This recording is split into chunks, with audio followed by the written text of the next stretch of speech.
최양초, 마산 출신 지하련의 작품입니다. 지하련은 1938년 2월 말에 남편 임화 그리고 아들 원배와 함께 마산을 떠났습니다. 그런데 서울로 간 지하련에게 남편의 병이었던 결핵이 옮아서 40년 5월에 다시 마산으로 내려와서 오라비들이 살고 있는 산놀이 주택, 지금도 남아있죠. 그 주택에서 요양차 머무르게 됩니다. 지하련의 총 그 작품이 8편인데 이때 마산의 산놀이에 머물면서 4개의 작품을 남기는데 이 최양초는 그 중에 한 작품입니다. 그러니까 40년에 내려와서 썼고 41년 3월 달에 문장지에 발표가 됩니다.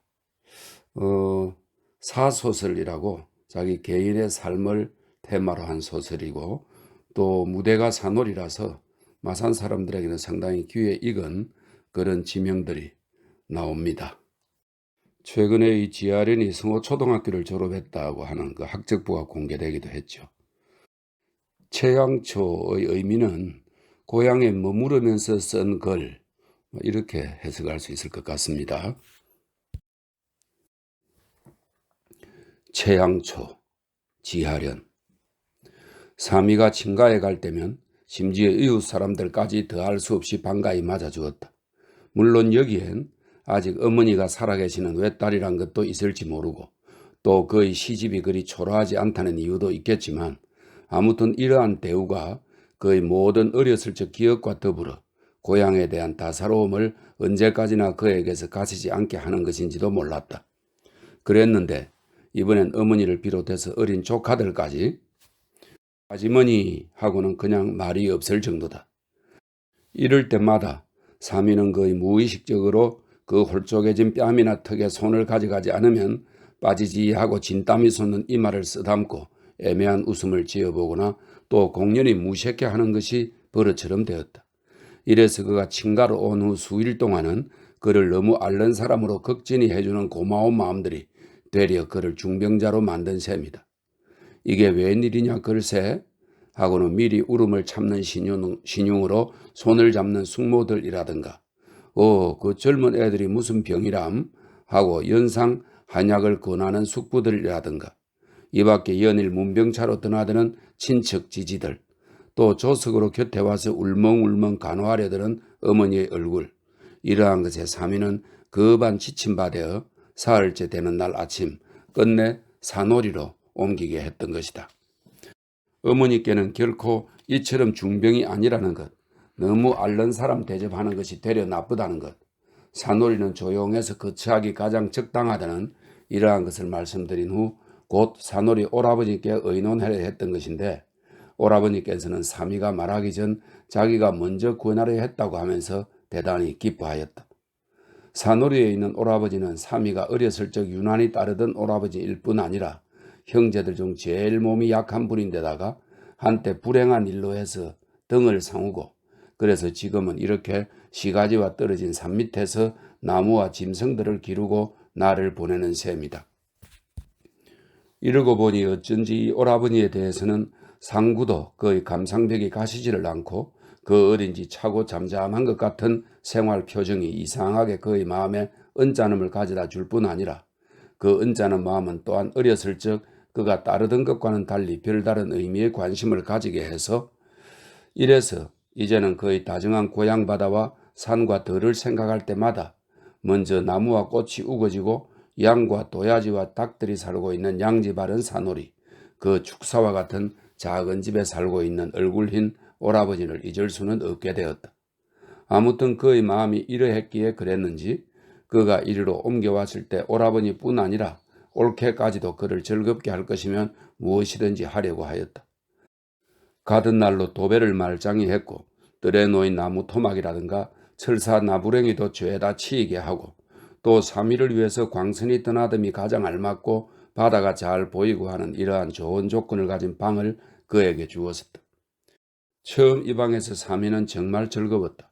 어쩌면 오울이 이처럼 오울다울 수 있고 어쩌면 구름이 이처럼 한가할 수가 있단 말인가. 그런데 하나 이상한 것은 이리로 온 후 날이 갈수록 그는 웬일인지 점점 오라버니의 마음이 알 수 없어졌다. 전에 그렇게 상냥하던 오라버지가 어쩐 일로 몹시 까다롭고 서먹서먹해 갔다. 생각하면 두 남매는 퍽 어렸을 때 나뉜 셈이다. 그때 오라버니가 24나든 해였으니까 사미가 사뭇 소녀 시절이다. 그 후 오라버지가 없는 동안 사미는 자라서 시집을 온 쪽이고 오라버지가 다시 돌아왔을 때 그는 아기를 가진 셈이다. 물론 그동안 친가에를 온 적이 한두 번이 아니지만 6호 아버지 제사 때라든가 동생이 장가갈 때라든가 하는 이러한 때 왔었기 때문에 말하자면 그동안 수년을 격한 세월을 서로 말하고 알려줄 기회는 없었던 것이다.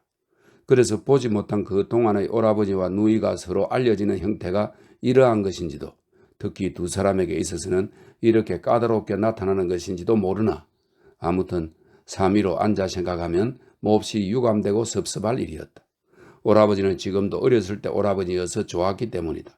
그래서 이따금 역부러 가벼운 마음을 가지고 오라버지에게 말을 건네볼 때도 있었지만 암만 해도 전날 오라버지 같지는 않았다. 어느 날 오후였다.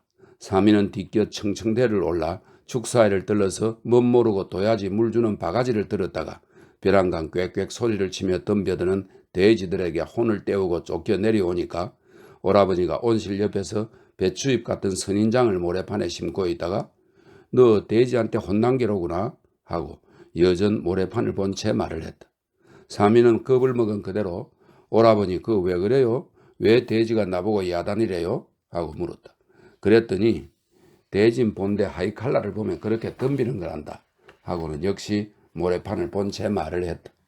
마침 그 옆 샘가에서 물을 깃고 있던 올케가 듣다가 웃으면서 돼지는 사람이 옆에 가면 먹을 것을 달라고 그렇게 야단이란 것과 그 바가지를 건드렸더니 여북해서라고 하는 말을 듣고 그래? 하고 일방 신기해하면서도 사미는 어쩐지 조금 전 저를 하이칼라라고 하던 말이 꺼림칙하니 불쾌한 감정을 일으켰다. 그는 오라버니 바로 옆 온실 유리창에 기대어 선 채 제법 눈을 간조로움이 하고는 무수한 상록수와 백일홍과 또 그 위를 날아다니는 새들과 바다와 산과 들을 바라보면서 오라버니 자랑스러하네 하고 말을 해보았다.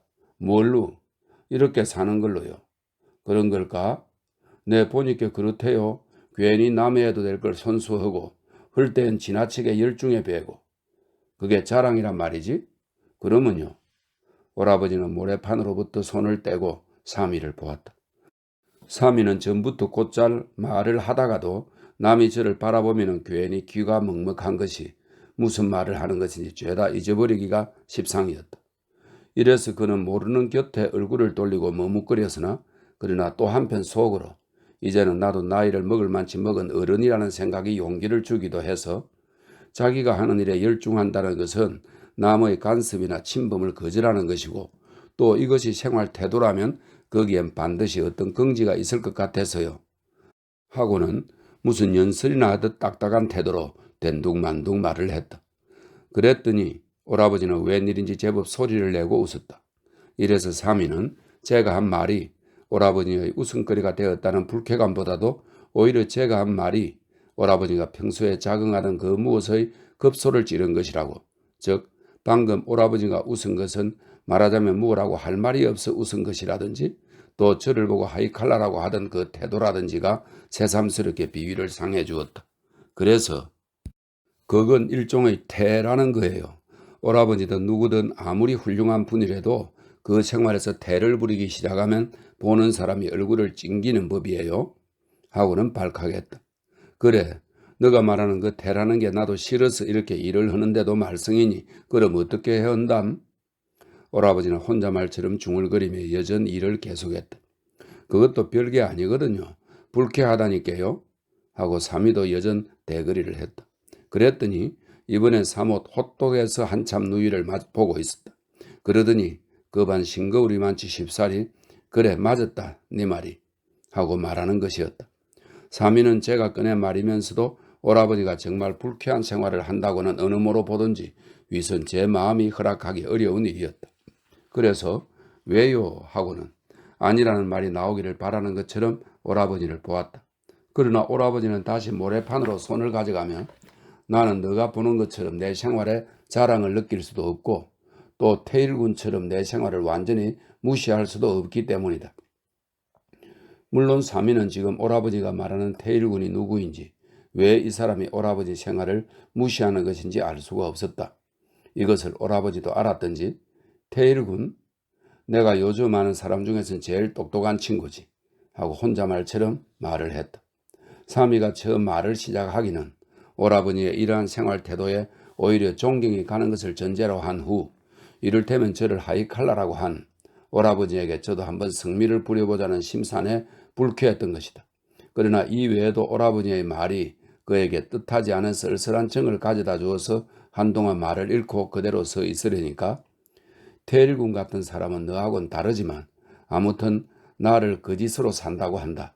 하지만 내가 큰 집 사랑해서 단지 나 혼자 누워만 있던 때와는 달라서 이리로 와서부터는 첫째 나와 상관되는 내가 간섭하지 않으면 안 될 소유물, 즉 내게 다른 것들이 있으니 내게도 생활이라는 게 있을 것 아닌가?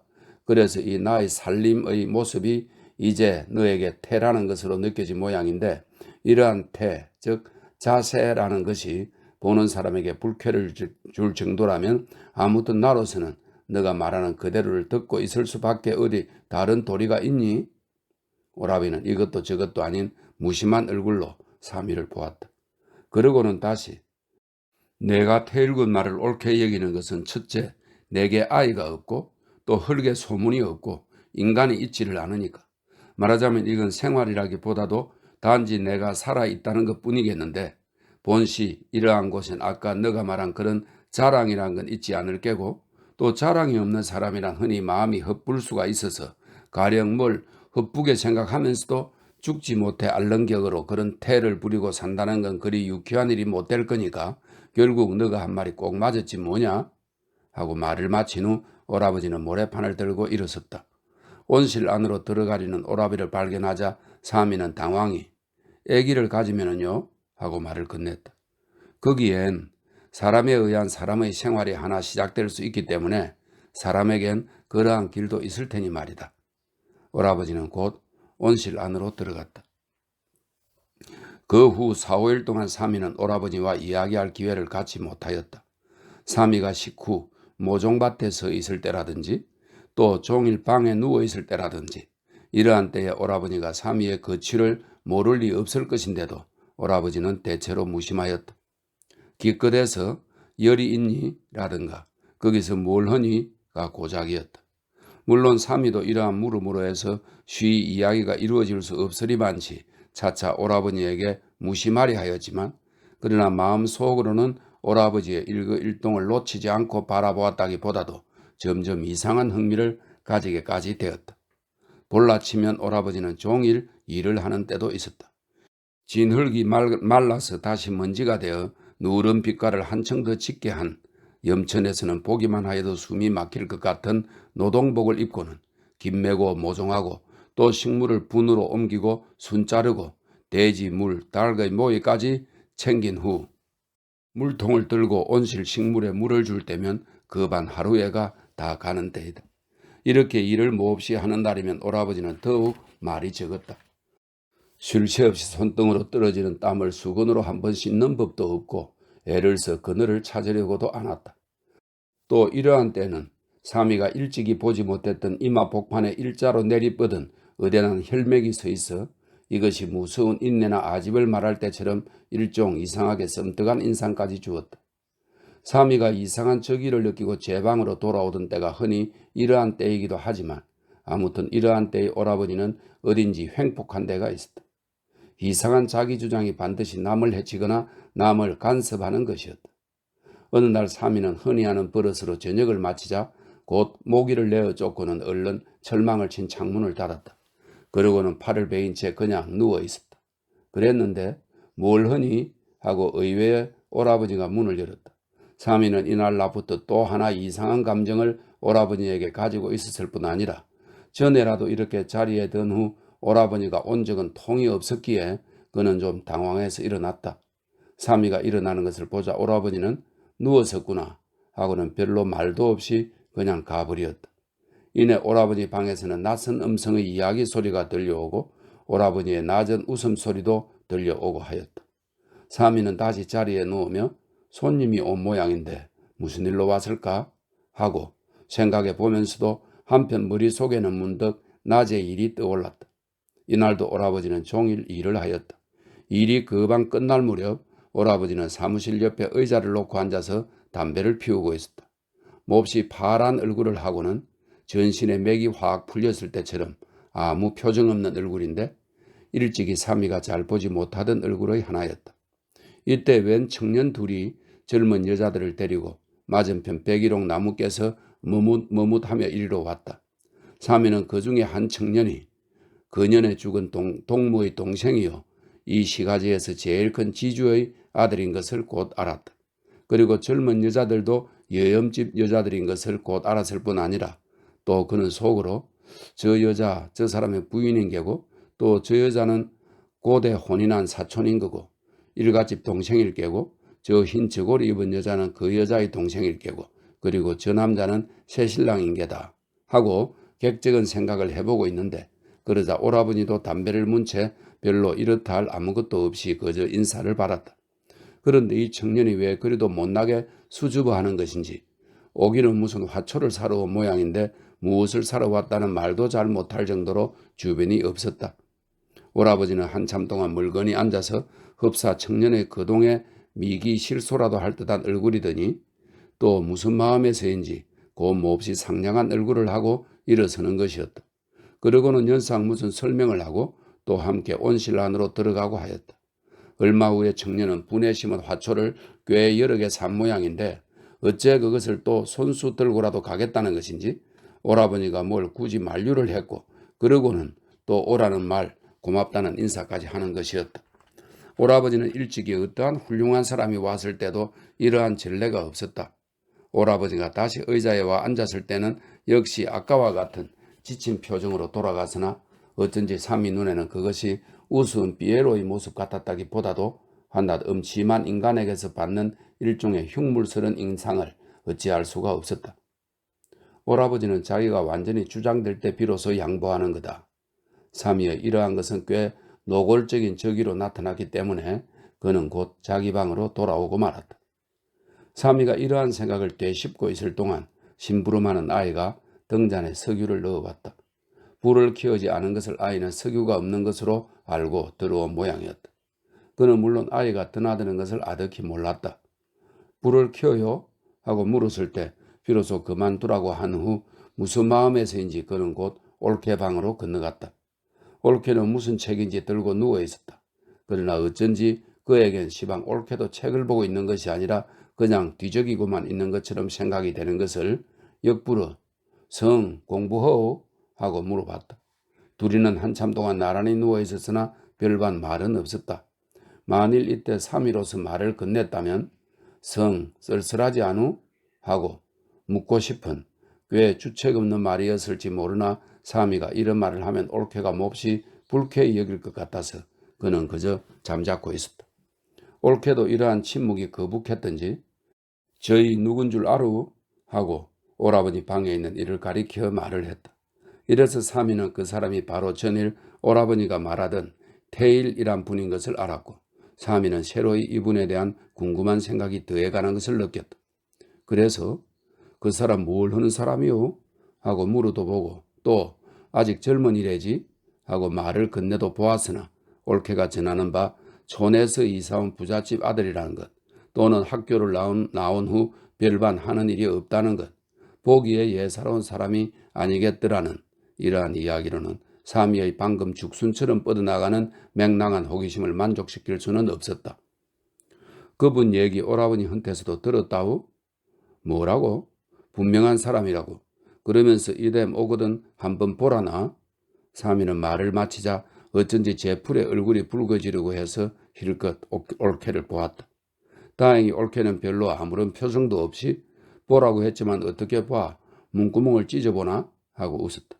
사미도 따라 웃으며 속으로 아까 오라버니가 온 것이 혹 이분과 인사를 지키려고 왔던 것인지도 모른다는 이렇게 생각이 드니까 또 영락없이 이래서 온 것 같기도 하였다. 이래서 그는 이상더 무엇을 헤아릴 것도 없이 곧 오라버니 방으로 갔다. 문 밖에 서서는 서문없이 오라버니 무슨 일로 왔댔어요? 하고 시치미를 떼고 물어보았다. 무슨 일로 오셨나 해서 한 번 더 그 온 이유를 밝히려니까 그제서 별것 아니다 하고 대답을 했다. 사미가 갑자기 무슨 얼루울한 정이 들어 뒤도 돌아보지도 않고 돌아서려고 했을 때다.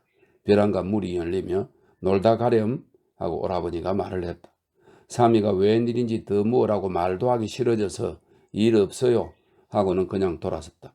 그랬는데 또 모를 일은 놀다 가래도 하고 오라버니가 거듭 잡는 것이었다. 사미는 덮쳐서 난처하기까지 하였으나 또 한편 이러한 때 이런 얄궂은 제 기분만 쫓는 것이 더 쑥스러울 것도 같아서 그는 끝내 오라버니가 하라는 대로 조금 후에 올케와 같이 오라버니 방으로 건너갔다. 사미가 태일이라는 사람에게서 처음 느낀 것이 있다면 그것은 이분에 비하여 오라버니는 훨씬 편협하다는 것이었고, 또 이것은 사미의 그리 사람 좋지 못한 눈으로 본다면 이분에 비하여 오라버니는 훨씬 선량하다는 것도 되는 것이었다. 처음 사미는 저보다 나이 적을지도 모르고 또 남편과도 면식이 있다기에 제법 애기 어머니 연 의젓하게 대했었다. 그랬는데 무슨 자기보다는 나이 사뭇 어린 여학생을 대하듯 외람이 구는 폭이란 도무지 가당치도 않았다.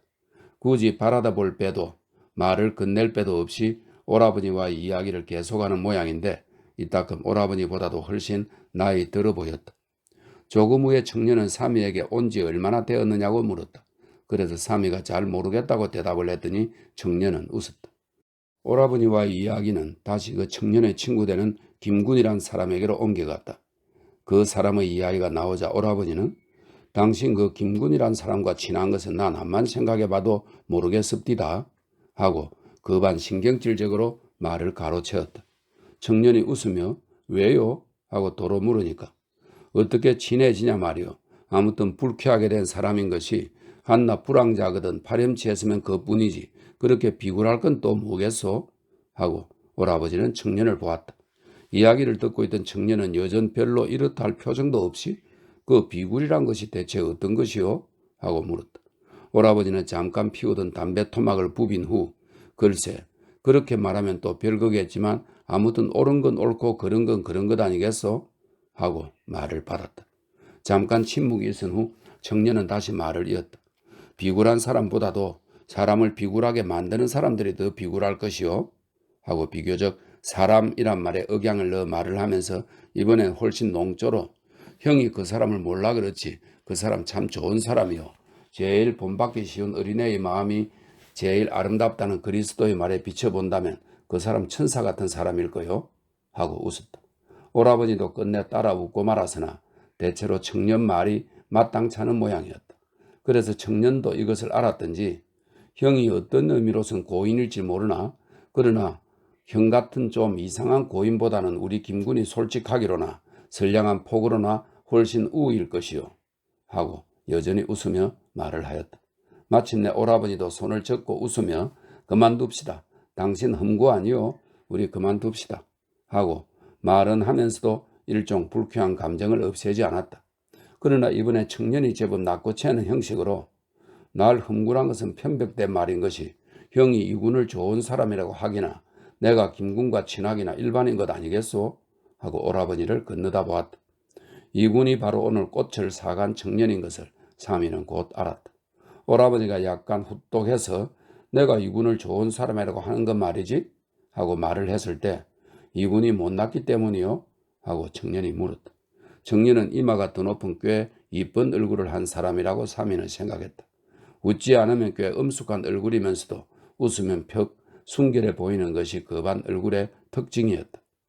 청년이 돌아간 후 야심해서까지 사미는 청년을 두고 여러 가지로 생각을 해보았다. 그런데 생각을 해볼수록 청년이 꼭 겹으로 된 사람 같았다. 한 겹을 벗기면 또 속이 있고 또 벗기면 속이 있어 어떠한 사람이고 사태이고 간에 그 겹겹에서 능히 허용될 수 있고 받아들일 수 있는 또 달리는 어떠한 사람과도 어떠한 사태와도 그 스스로가 허하지 않는 한 결코 타협할 수 없는 가장 독립한 인간으로 생각되었다. 그래서 이것이 이중인격이니 표리부동이니 하는 상식적인 의의 한계를 넘어서 진정한 사람의 깊이를 말하는 것이라면 이 청년은 장차 제법 걸물일 거라고까지 생각을 해보았으나 그러나 다른 한편으로 이러한 제 모양이 어째 수다한 것 같은 인상을 주기도 해서 사미는 곧 벽을 향하여 돌아 눕고 말았다. 어느덧 5월도 지나 6월이 제격으로 들어섰다. 산오리엔 비교적 일이 적어졌다. 아침에 밭에 심었던 화초를 끊고 청대, 콩, 오이 이런 것들을 따서 저자로 내어 보내는 것, 봄에 이식해둔 식목에 조석으로 물을 주는 것, 또 온실에 있는 식물을 태양에 조절시켜 주는 것, 봄에 꽃을 본 초하의 구근을 말리는 것, 이 밖에 가축을 살피는 그리 힘들지 않는 일뿐이었다. 그런데 사미가 이리 온 후부터는, 그리고 사미의 병이 그리 중하지 않다는 것을 안 후부터는 이 산오리엔 비교적 젊은 여자들의 출입이 잦았다. 그의 사촌이라든가 이해 정월에 결혼한 동생의 댁 같은 사람은 그의 격일로 오다시피 하였고, 또 이러한 그의 동물들이 올 때만은 어쩐지 오라버지는 별로 좋아하지 않았다. 오라버지가 밭에서 일을 하는 것을 여자들은 잠옷 이상하게 또는 신기하게 바라다 보았고, 또 오라버지는 이렇게 보아주는 것이 더 싫은지 이따금 몹시 까다로운 얼굴을 하였다. 그러던 것이 요즘 와서는 물론 일이 적어지기도 하였지만 설사 일이 있는 때라도 여자들이 와 있을 때면 밖에 잘 나오지 않았다. 오라버지 방에는 숱한 책이 있었지만, 또 오라버지는 이러한 때가 아니라도 종일 방에만 있는 때가 흔히 있었지만, 사미는 오라버지가 특별히 무슨 공부하는 것을 보지 못하였을 뿐 아니라 혹 이런 말이 나오면은 공부는 무슨 공부를 하고 그냥 말을 끊어버렸기 때문에 그는 이따금 속으로 공부도 안 하면서 종일 무엇을 할까 하고 기맥을 살핀 때도 있었지만, 아무튼 이렇다 할 무슨 공부를 하지 않는 것만은 사실이었다. 이래서 오라버니가 얼마나 지독히 공부하기에 대우 지난 겨울에도 전집 한 개를 옥편 놓고 밤새어 가면서 다 떼었다오 하는 올케 말을 잘 믿을 수가 없었다. 이날도 낮에 끝에 올케랑 사촌이랑 찾아왔었다. 또 이날은 순재, 문주까지 합쳐서 그러니 6, 7인의 젊은 여자들이 한 곳에 모인 셈이었다. 그래서 이 여자들도 처음 사미가 이리로 왔을 때처럼 공연히 흥분하고 괜히 모두 신기해하였다. 들으는 잣나무에 기대어 보기도 보고, 들으는 맥없이 선인장에 손을 찔리고 아파하기도 하였다. 또 사미처럼 대지에게 혼을 때우고 쫓겨 내려오기도 하였다. 사미는 대지에게 혼이 난 순재가 제가 오라버니한테 물은 말과 똑같은 말을 저한테 묻는 것이 하도 우스워서 대진 본시 하이칼라를 보면 그런단다 하고 오라버지가 말하던 그대로 순재에게 옮겨보았다. 그랬더니 나보다 대지가 하이칼라던데 하고 말을 받아서 둘이는 웃었다. 해가 떨어질 무렵해서 들으는 가고 들으는 밤까지 남았었다. 문주는 아직 시집가지 않은 선생님이니 말할 것도 없고, 순재는 벌써 아기가 커다란 부인네라 저물면 돌아가야 할 법도 했지만 밥 짓는 아이도 있었고, 또 단살림이라 사미에게 왔다가 하루 저녁 늦었다기로 그리 야단할 것 같은 남편도 아닐성 싶어서 사미가 굳이 잡은 셈이다. 여자들은 달이 하늘 복판에 올 때까지 바깥문께서 놀았다. 밤에 찬이슬을 맞으면 몸에 해롭다고 해서 그는 한 번도 밤늦게는 밖을 나오지 않았었다. 얼마나 고운 밤인가. 산은 아련하고 바다는 호수처럼 다정하였다. 사미는 그방 변으로 황홀해하였다. 순재야, 너 오래 살고 싶니? 사미는 순재에게 말을 건넸다. 그 강감 우려하니 이쁜 눈을 아래로 내려뜨고는 풀립으로다 무엇인지 손장난을 치고 있는 순재가 사미는 무척 아름다워 보였다. 그래서 오래 살면서 이러한 밤을 맞아 주어야 할 사람 같은 우스운 생각이 들기도 해서 물어본 말이었는데, 오래 살고 싶지 않아 하고 정갈하게 웃으며 순재는 사미를 보았다. 사미는 어쩐지 썰썰하였다. 넌 오래 살고 싶니? 조금 후 순재가 도로 물었다. 난 그래 오래 살았으면 싶다 하고 사미가 대답을 하려니까, 나도 오래 살았으면 해. 뭐니 해도 살고 볼 일이지 죽으면 그 뭐야 하고 짜장 문주가 사미 말을 옳다고 하는 것이었다. 사미는 이 만년의 명랑하기만 한 귀여운 선생님의 말에 어쩐지 웃음이 나서 그래 네 말이 맞았어 하고 웃었다. 너가 오래 살지 못할 것을 꼭 아니? 하고 순재가 제 말을 계속하였다. 왜 묻니? 오래 살아봤으면 싶다니 말이다. 사미는 얼굴에 남은 웃음을 지우고 잠깐 순재를 건너다 보았으나 어쩐지 이러한 말이 가져오는 분위기가 그는 싫었다. 그래서 너가 오래 살기 싫다니 한 말이지 뭐 하고 말하면서도 사람이 누구에게나 무엇에나 가장 성실해 보고 싶은 순간이 있다면 그건 가장 성실할 수 없는 것을 안 순간 아닐까 하는 생각이 들어서 어쩐지 외로웠다. 문주 노래 하나 하렴. 있지 왜 너가 잘하는 거. 사미는 짐짓 웃으며 말끝을 돌렸다. 이래서 문주가 노래를 하고 또 같이들 따라하기도 하면서 여자들은 이슬이 축축해진 얼굴을 샘가에서 씻고 훨씬 익숙해서야 헤어진 셈이다. 동무들을 보낸 후 사미가 자기 방으로 들어오니까 뜻밖의 오라버니가 마치 사미를 기다리거나 있는 것처럼 대뜸 내일 월영으로 가거라 하고 말을 했다. 월영이란 어머니가 계시는 월영동 큰 집을 말합니다. 사미는 오라버니의 너무 돌이난 말에 멀쑥해서 더욱 서먹서먹 자리에 앉았다. 넌 앓는 사람이 아니니까 놀태 월영동 집이 훨씬 좋을 거다 하고 오라버니가 다시 말을 했다. 사미는 조금 전 샘가에서부터 코밑이 확확하고 몸이 오슬오슬 하던 것이 방 안에 들어오자 갑자기 떨려오기도 하였지만 사실은 이것보다도 이러한 오라버니의 말이 몹시 슬프고 또 한편 야속하기도 해서 뭐라고 말을 하려고 했으나 도무지 잘 생각이 나지를 않고 별로 얼굴에 찬 기운이 쏴 하고 오는 것 같아서 벽에 기대어 앉은 채 그는 잠깐 머리를 뒤로 떨어뜨렸다. 이때 오라버니가 좀 당황해하면서 가까이 오는 것을 그는 알았으나 역시 뭐라고 말을 할 수는 없었다. 사미는 이상 더 정신을 잃었으나 자리에 누워서도 오래도록 그는 영문 없이 울었다. 이래서 그 후 5, 6일 동안 그는 감기로 누웠었고 이르는 통에 두 남매는 이상하게도 비교적 정다워진 셈이다. 어느 날 사미가 앞마당 등나무께다 의자를 놓고 앉아 있으려니까 오라버니가 사무실 바로 앞에서 바깥문께다가 백묵으로 동그라미를 그리고는 새총으로다 그걸 맞히느라고 아주 정신이 없었다. 수없이 되풀이하는 총알이 위이고 아래로 또 옆으로 흩어져서 좀채 동그라미를 맞힐 성 쉽지 않았으나 오라버지는 그저 겨누기에 정신이 없었다. 대낮이 납덩이처럼 내려앉아 바람 한 점, 새 한 마리 얼씬하지 않았다. 이상한 정적이 마치 줄령을 넘을 때처럼 괴로웠다. 사미는 끝내 오라버니에게로 달려가며 오라버니 그 뭐예요? 하고 물어봤다. 오라버지는 부자연할 정도로 얼굴의 긴장을 풀며 심심해서 하고 말을 했다. 심심해서 하는 노릇이라는 바에야 사미로서도 더 뭘 물어볼 말도 없고 해서 그냥 잠자코 뒤로 가서려니까 너도 한번 나와봐라 재미있을 테니 하고 알을 재운 채 총을 사미 앞으로 내밀었다.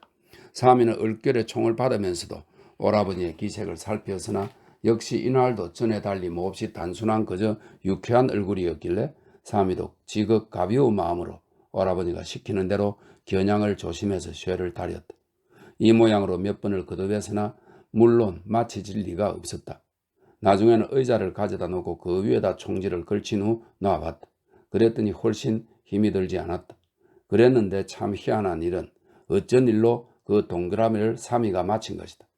이래서 오라버지도 용타고 칭찬했거니와 사미는 그만 신기해서 당장 날 포수가 된 것처럼 이번에는 정말 새를 잡아보겠다고 식목밭으로 갔다. 오라버지도 웃으며 곁으로 와서 그가 하는 양을 보고 있었다. 그러나 의자를 놓지 않고는 도저히 새를 잡을 가망이 없음을 곧 알았으므로 뒷격 감나무에 까치가 앉은 것을 보고는 그는 종래 오라버니께 총대를 돌리고 말았다. 파란 매실이 올망졸망한 매화나무 밑에 서서 까치와 총끝을 번갈아 보며 이마에 돋는 땀을 씻으려니까 그제서 숨이 막힐 것 같은 더위와 팔이 후들후들하는 피곤을 깨달았다. 조금 후 하도 더워서 잣나무께로 나와볼까 하고 돌아섰을 때다. 마침 그 뒤에 퇴일이라는 오라버니 친구가 언제 왔는지 멍하니 서 있었다. 사미는 가슴이 철썩하도록 깜짝 놀랐으나 지나칠 정도로 공손히 절을 한 후 태연히 앞을 지나려고 하였다. 그랬는데 청년은 그반 사미가 면목 없을 정도로 그의 인사를 받는지 마는지 그저 뻔히 보고만 있었다. 또한 그 태도가 한 까닭으로만 보여지지 않아서 이편을 힘껏 무시한 것도 같은 또는 한껏 신뢰한 것도 같은 또 달리는 무엇에 몹시 한가하는 것도 같은 이상한 것이었기 때문에 아무튼 어느 것이든 사미로서는 당황하지 않을 수 없었고 좌우간 거슬렸다. 사미가 잣나무께로 나와 숨을 내쉴 때쯤에서 퍼뜩 머릿속에 청년의 얼굴이 지나갔다. 그의 자존심은 또 한 번 발끈하지 않을 수가 없었다. 그래서 도무지 되지 않았다고 거듭 마음에 이르는 것이었다. 이내 오라버지가 청년과 이야기를 주고받으며 이리로 왔다. 사미는 한 번도 그 편을 보지 않았으나 무엇든 적중한다는 것은 마친다는 것은 분명히 유쾌하리다 하는 청년의 말을 조금 전 좋은 장난입니다 하던 말과 함께 한마디도 놓치지 않았다. 오라버지는 사미와 가까워지자 너가 적을 마쳤다니까 이분이 거짓말이란다 하고 웃었다. 사미는 잠자코 오라버니 편을 향하여 돌아섰으나 좀 당돌하리만큼 정면으로 잠깐 청년을 바라다 보았다. 청년은 조금 전 사미가 가졌던 총을 짚고 서서 역시 무표정한 얼굴로 시선을 받으며 다시 한번 놔보십시오 하고 가만히 총을 내밀었다. 조금 후 오라버니가 낚시질을 좋아하느냐고 물으니까 청년은 좋아하지 않는다고 하였다. 다시 장기나 바둑을 좋아하느냐고 물으니까 청년은 좋아한다고 하였다. 그럼 낚시질도 좋아할 거요 하고 오라버니가 말을 하니까 그 온 갑갑해서 하고 청년이 말을 받았다. 재미를 몰라 그렇지 아무튼 1등가는 도박입니다. 아주 홀린다니까. 그럼 강태공이 노름꾼이 된 셈이게. 둘이는 제법 소리를 내고 웃었다. 사미는 저도 모르게 얼굴을 찡기었다. 무슨 징이 울릴 때처럼 소란하고 이상하게 일종 송구한 정이 들어서 흐지부지 인사를 한 후 곧 제 방으로 돌아오고 말았다. 이날 저녁 사미는 오라버니와 오랫도록 이야기를 하고 놀았다. 아까도 말했지만 두 남매는 사미가 수위를 앓는 동안 훨씬 의가 좋아진 셈이어서 아무튼 요즘 오라버니는 조금도 까다롭지 않았다. 언젠가 사미가 이것을 오라버니께 물어보았더니 가사 너라는 여자를 내가 이제 처음 만나는 거라고 한데도 너는 역시 내 동생일 게고 또 이제 너는 단지 병을 앓을 재주밖에는 없으니까 말이다 하고 웃었다. 이날 저녁에도 오라버지는 사미의 묻는 말이 자기의 내면과 상관되지 않는 한 다 받아주었을 뿐 아니라 조만간 지금의 생활을 그만둘지도 모른다고 하면서 역시 태일군 같은 사람이 살아있는 사람일지도 몰라 하고 말하였다. 사미는 이분의 말이 나오자 급한 까닭 없이 역해오는 감정을 경험하면서도 살아있는 사람이라니요? 하고 제법 무심하게 물어보았다. 자랑을 가졌으니까. 생명과 육체와 또 훌륭한 사나이란 자랑을 가졌으니까. 하고 오라버지는 혼잣말처럼 말하는 것이었다. 사미는 오라버니의 이러한 말에 진작 대책이 없이 속으로 사나이, 생명, 육체 하고 되풀이해 보았으나 그렇다고 이것이 그에게 별다른 감동을 주지는 않았다.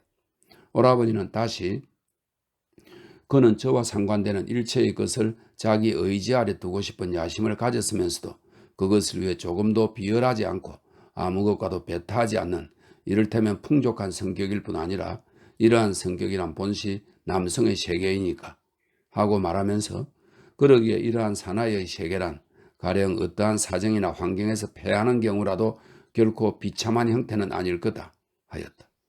사미는 오라버니의 이러한 말이 전부 마땅하게도 그렇다고 전혀 마땅찮게도 들리지 않았으나 또 한편 그분을 두고 오라버니가 너무 두둔하는 것 같고 또 이것은 오라버니로서 자기 약점에 대한 일종의 반발 같기도 해서 내 생각엔 너무 과장해서 생각는 것 같은데 아무튼 난 잘 모르겠어요 하고 말을 끊었다. 그랬더니 오라버지는 잘 몰라? 하고 되짚으면서 모르겠으면 알고 싶지 않니? 하고 이번에는 제법 놀리듯 바라보는 것이었다. 물론 사미로서는 이러한 오라버지의 말이나 태도가 저로서 조금도 당황해할 것이 못 된다는 것을 모르는 바가 아니지만 이것을 알면 알수록 급한 성미가 나도록 얼굴이 확확 했다. 그래서 과장이란 본시 유치한 감정일 것 같아요 하고는 정말 성미를 부리고 만세합니다. 어느 날 오라버지는 낚시질을 간다고 했다. 사미도 옳게도 그의 동무들도 다 좋아하는 낚시질이다. 섬에 나가 조개를 잡고 미역을 뜯고 고기를 낚는 것은 바닷가 사람들의 고향처럼 그리운 놀이다. 달마다 보름이 되면 바닷물에 만조가 되고 이것을 한시라고 해서 한시가 되면 조개도 고기도 잘 잡힌다. 이날 사미도 동무들과 함께 포구와 방파제로 낚시질을 갔다. 고기가 더 잘 잡히고 더 신명이 나는 섬을 버리고 이곳을 정하기는 물론 사미를 위해서이지만 고기 낚기에는 본시 날물과 덜물이 있어 이들 일행도 오중이 지나자 달려온 셈이다. 사미는 물을 대하자 괜히 숭얼대고 바다처럼 활짝 자유로우려는 마음을 간신히 걷어잡은 채 낚싯대를 던졌다. 바닷물이 사못 줄어 길길이 뻗은 미역풀 사이로 고기들이 놀고 그것이 거울 속처럼 들여다 보이고 하면 사람들은 그만 애들처럼 즐겁기만 하고 한껏 천진해진다. 그러기에 아무리 모르는 사이라도 크고 묘한 고기를 낚으면 마치 형제간이나 된 것처럼 머리를 맞대고 즐기는 것이 낚시터의 풍속이다. 오라버니도 삼위편에서 고기를 낚아 올리면 쫓아와서 낚시도 빼어주고 얼마나 큰가 물어주고도 하였다. 또 오라버니 친구 되는 분도 이러하였고 삼위편에서도 이러해서 큰 고기일 때에는 물에 담궈도 보고 하였다. 일행은 날이 그반 저물고 또 비도 올 것 같은 날씨였지만 끝내 돌아가지 않고 선창가에 있는 조그마한 음식점에서 생선국을 먹고는 다시 물가로 나왔다. 하늘이 흐려서 충충하고 시꺼먼 바다가 기선이 지날 때마다 비늘이 돋쳐서 괴물처럼 꿈틀거렸으나 사람들은 조금도 무서운 줄을 몰랐다. 밤이 점점 제 격으로 들어설수록 고기는 자꾸 물렸다. 주인은 낮에 말이 많은 것과는 달리 점점 말이 없어지고 이상하게 긴장해갔다. 밤에는 떠들면 고기가 오지 않는다는 이유도 있었겠지만 또한 사람들이 제풀로 말이 없어지기도 하였다. 삼이는 진작부터 오라버니가 준 웃옷을 입고 앉았는데도 차차 바람이 싫고 자꾸 피곤해지려고 해서 한 번도 자리를 갈지 않은 때문인지 거의 가까이는 아무도 사람이 있지 않았다. 그는 끝내 낚시질을 그만두고 방파제가 무너진 움태기를 찾아가 앉았다. 삼이가 이렇게 얼마를 앉아있는데 누가 뒤에서 차지하너요? 하고 말을 건네는 사람이 있었다. 태일이라는 청년이었다. 그가 추운 것이 아니라는 듯이 조금 풍성히 앉으면서 괜찮다고 말을 했더니 청년은 삼이의 이러한 말에는 별로 대답도 없이 그와 조금 떨어진 축대로 앉았다. 그러더니 바다를 좋아합니까? 하고 불쑥 물어보는 것이었다. 그래서 삼이가 좋아한다고 했더니 자신은 별로 좋아하지 않는다고 하면서 나는 산을 더 좋아합니다 하고 말을 했다. 조금 후에 청년은 역시 서문없는 태도로 내가 어떻게 배요? 하고 다시 말을 건넸다. 대단히 난처한 질문이었다. 이때 삼이는 정말 비위를 상해도 좋을 법했다.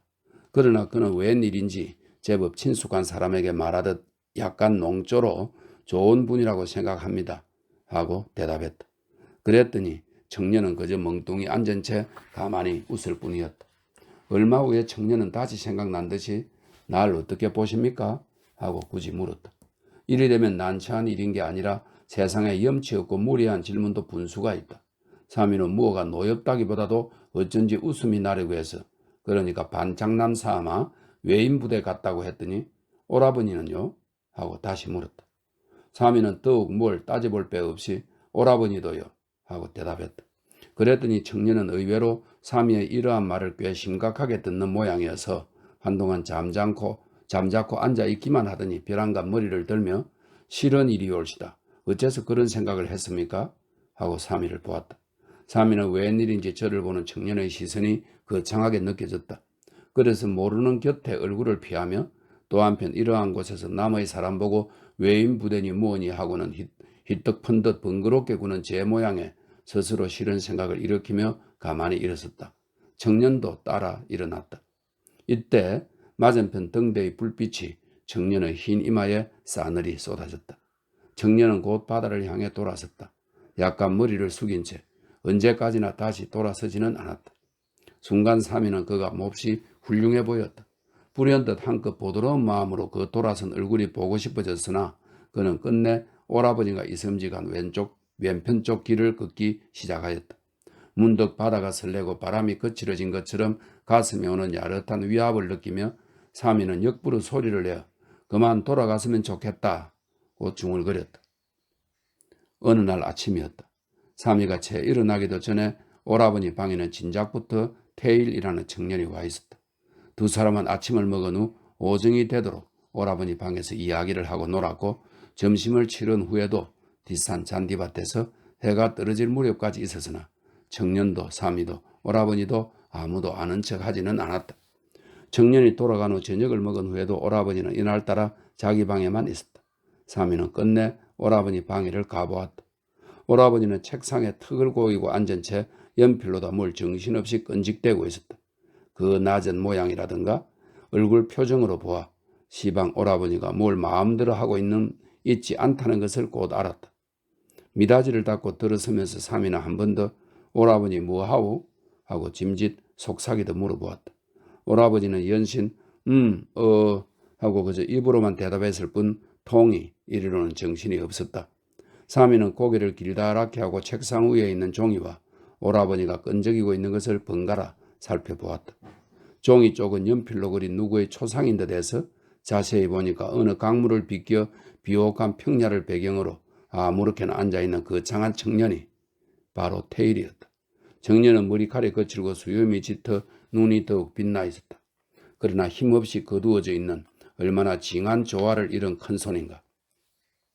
사미는 얼굴을 찡기며 다시 오라버니 앞에 놓인 종이 쪽을 보았다. 이번에는 아무 배경도 없이 그냥 백판에다가 지독히 안정을 잃은 초라한 남자를 앉혀놓았다. 그는 볼수록 초라한 이 청년을 꼭 어디서이고 본 것만 같아서 찬찬히 바라다 보노라니까 과연 이 머리박이 유난히 크고 수족이 병신처럼 말라빠진 우스운 사나이가 영락없는 오라버니가 아닌가. 사미는 한편 놀라면서도 웬일인지 터져나오는 웃음을 참을 수가 없었다. 이래서 사미가 소리를 내고 웃었을 때 놀라 돌아다보던 오라버니도 그만 소리를 내고 따라 웃은 셈이다.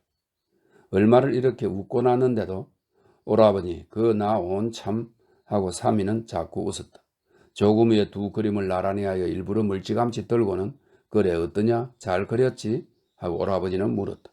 잘 그리고 뭐고 무슨 사람들이 그렇대요 하고 사미가 여전 웃고 있으려니까 내 것은 내가 그린 거고 이것은 테일군이 그린 건데 테일군 다시 동경 가겠다고 그래서 말하자면 그 자화상을 내게 준 셈이다. 오라버니는 그림을 든 채 약간 장난조로 설명을 했다. 사미가 오라버니를 잠깐 흘겨보면서 이따금 오라버니들은 꼭 어린애 같아 하고 말을 했더니 오라버니는 그림을 놓고 사미 편을 보고 돌아앉으며 어린애? 그래 어린애지. 하지만 그 어린애인 것이 혹은 어리석다는 것이 이를테면 지극히 넓은 것, 완전히 풍족한 것과 통하는 것이라면 하고 말하면서 이런 건 다 너희들 적은 창조물들이 알 수는 없을 거다 하고 여전히 농조로 웃었다. 사미는 어쩐지 싫은 생각이 들었다. 무슨 모욕을 당했을 때처럼 불쾌하였다기보다도 오라버니에 대한 이상한 의심이 일종 야릇한 불쾌를 가져왔다. 그러려니 해서 그런지는 몰라도 어째 얼굴이 희고 몸이 가냘픈 거라든지 손발이 이쁜 것까지 모두 의심쩍었다. 그래서 지극히 어진이가 그 어진 바를 모르듯 오라버니도 응당 몰라야 할 것을 이미 안다는 것은 어찌된 일이에요? 하고 그도 짐짓 농조로 말을 해보았다. 그랬더니 오라버니는 그반 싱거울 정도로 쉽사리 그럼 나도 그 적은 창조물의 하나란 말이지 하면서 그럴지도 몰라 하고 말하는 것이었다. 조금 후에 사미가 자기 방으로 돌아오려니까 머릿속에 퍼뜩 오라버니의 이상한 모습이 떠올랐다. 이른바 거인도 죽고 천사도 가고 없는 소란한 시장의 아들로 태어나 하늘에도 능히 인색한 그러면서도 상기 고향을 딴 데 두어 더욱 몰골이 사나운 형상으로 나타났다. 어느 날 오후였다. 그동안 테일이라는 청년은 일절 오지 않았기 때문에 오라버니도 이따금 떠나기 전 한 번은 들릴 텐데 하고 기다리었고 사미도 어찌니 궁금했었다. 그랬는데 이날 조카 아이를 통해서 테일이란 청년이 어느 싸움을 말리다가 머리에 중상을 내고 방금 입원해 있다는 것을 알았다. 조카는 오라버니가 묻는 말에 청순집 아들이 술에 취해서 건투선수하고 싸우는 것을 말리다가 얻어맞았대요 하고 대답했다. 청순집 아들이란 일전에 말하던 그 김군이란 사람인 것을 사미는 곧 알았다. 오라버니가 다시 테일이란 사람도 같이 먹다 그랬다디 하고 물으니까 조카는 네 하고 대답을 했다. 마침 그 옆에서 올케가 듣다가 대자는 군들하고 몰려다니다가 예사지 하면서 그 창피하게 피하지 못하고 모양이 뭐람 하고는 당신도 그 사람 쫓아다니다가 큰 코 다치리다 하는 것처럼 이번엔 오라버니를 건너다 보았다. 이 얌전하고 초졸한 부인네가 적잖이 불쾌를 느끼는 모양이었다. 오라버니는 잠자코 곧 밖으로 나갔다. 오라버니가 병원으로 가는 게라고 생각을 하면서 사미는 또 한편으로 오라버니는 올케에게 무심하다. 는 이런 것을 생각하고 서 있노라니까. 그저께 동무집에 들렀더니 그 사람들 보고들 그만한 학식과 그만한 인물 가지고 왜 일찌감치 자리 잡아 앉지 못하고 괜히 흥청벙청 다니냐고 말들입대다 하고 올케가 다시 말을 이었다.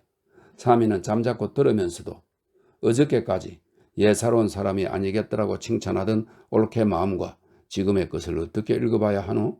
하는 우스운 생각이 들어서 짐짓 옛날부터 남의 싸움 가로채면 의리 있는 사람이라던데 하고 말을 해보았다. 그랬더니 그따위 의리인지 무언지 나 같으면 돈 주고 허라도 안 하겠네 하고 여전 왼고개를 치는 것이었다. 오라버니가 돌아오기는 훨씬 저물어서였지만 의외에도 오라버니와 함께 태일이란 청년도 왔었다. 어저께 퇴원했다는 것이었다. 청년은 머리에 붕대를 동인 채 얼굴이 조금 수척했을 뿐 여전한 모양이었다. 사미도 전에와 달리 좀 어리둥절해서 바라다 보았고 옳게도 얄궂이 맹성맹성 쳐다보았으나 청년은 비교적 예사였다.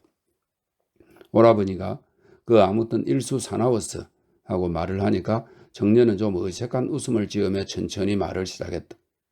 그만 돌아왔을 건데 뒤에서 김군이 자꾸 부르니 그 혼자 죽으라고 그냥 두고 올 수도 없고 그래서 한판 쳤단 말이지. 판이나 쳤으면 좋게. 두 사람은 소리를 내어 웃었다. 삼이 역시 웃음을 참고 돌아서면서 어리석은 사람이 저분이라면 그럼 약은 사람은 옳게 같은 사람인가 하는 생각이 다시금 실소하려는 마음을 걷어잡은 채 얼른 자기 방 미닫이를 닫았다. 그 후 삼이는 오라버니를 통하여 청년이 떠났다는 소식을 들었다. 어느 날 삼이가 제 방에 놓았던 종려죽 대신 다른 것을 가져올 양으로 온실 앞으로 갔을 때다. 오라버니가 사무실에 앉아서 꽤 길다란 편지를 읽고 있다가 태일군이 너한테 안부하랬다 하고 말하는 것이었다.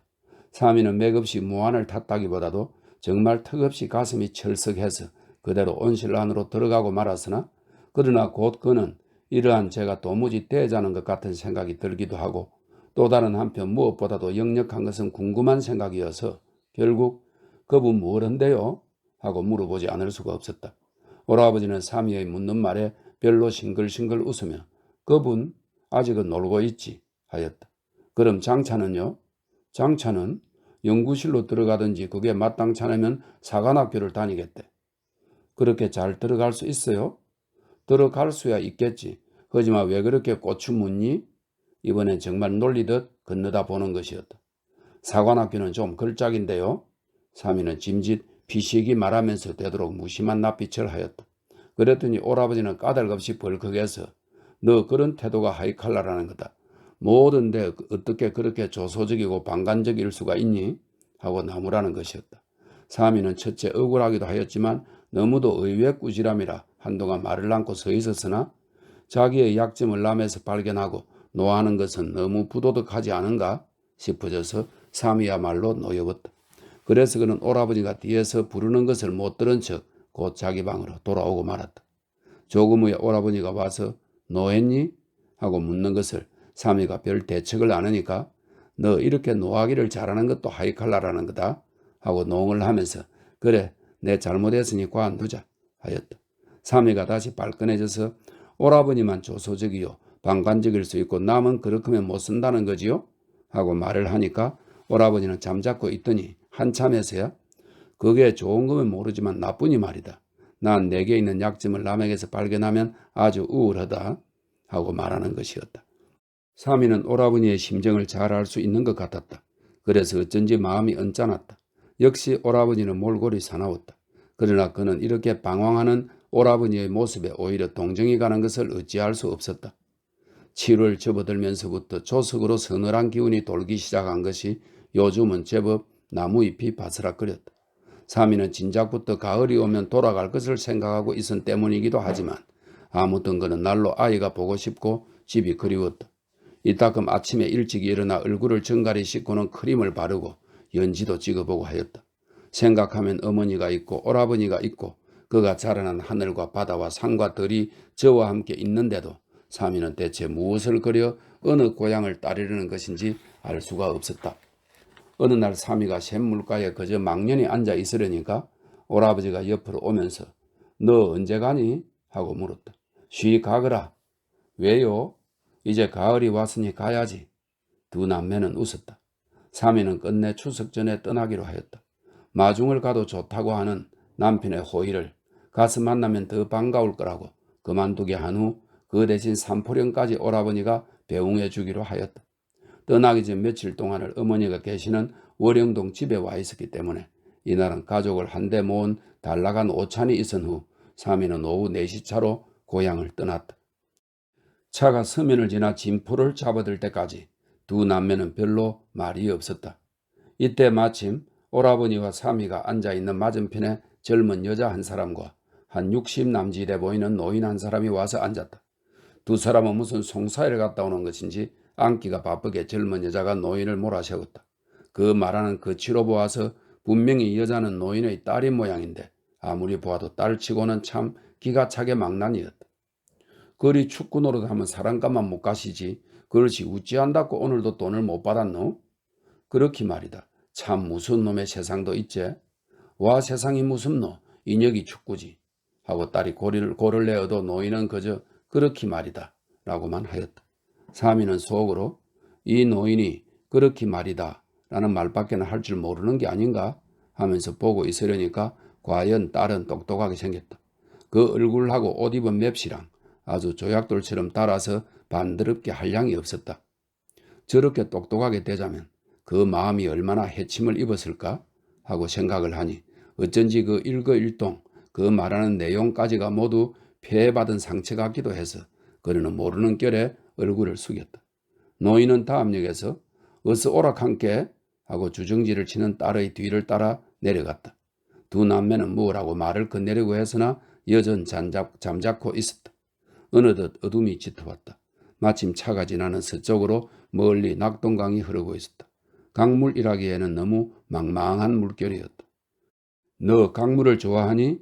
오라버니는 누이의 대답을 기다릴 것도 없이 나는 참 좋다 하고 말을 했다.